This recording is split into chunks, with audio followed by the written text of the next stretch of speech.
In this lesson, we want to learn some phrasal verbs and some idioms which is so commonly used among native English speakers.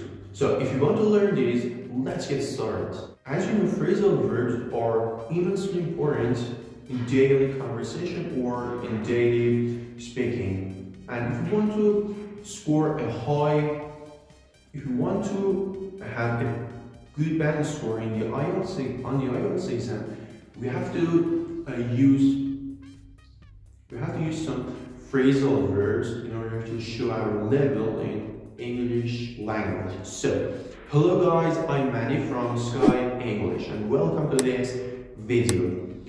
Now we're gonna check some words in order to learn a lot of things like idioms, phrasal verbs, and so on. So, if you want to learn these, let's get started. The first idiom is go up the world. Go up the world. Go up the world is an idiom which means get high promotion in a career. For example, yesterday I have gone up the world in my career. And the second one is go funny. Go funny.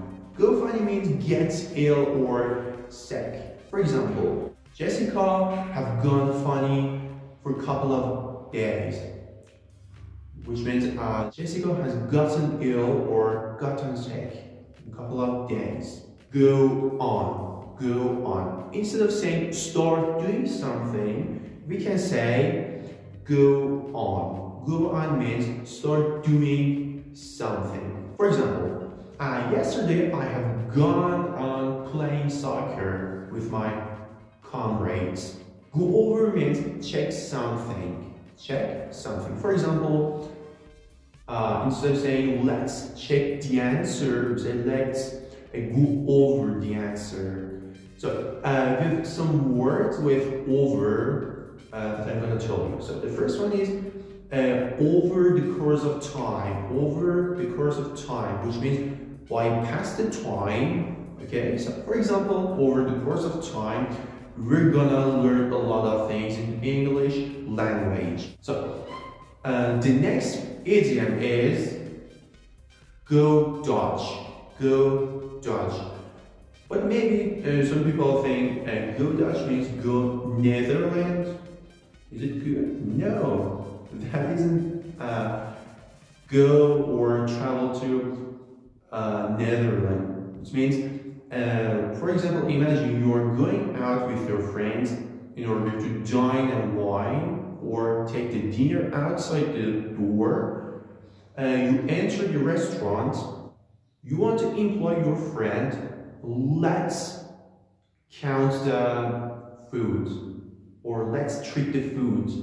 Instead of saying let's treat the food, we can say let's go Dutch. Okay, for example, we want to say, Jessica, let's go Dutch, which means let's count or treat the food. The last one, which is commonly used in the IELTS exam or even more in daily conversation, is go down. Go down. Go down means decrease or backward.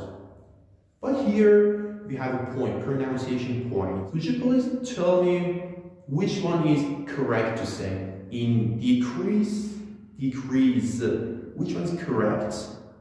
So, many candidates or many English learners want to say decrease, but that is completely mistake. If you want to pronounce the correct form of this word, we can say decrease. Decrease. The emphasis is on S, decrease. I want to learn these things like vocabularies, grammar, even more boosting your speaking, or even on the IELTS exam, press the subscribe button and write your idea in this video. Thank you so much, have a great time and see you later.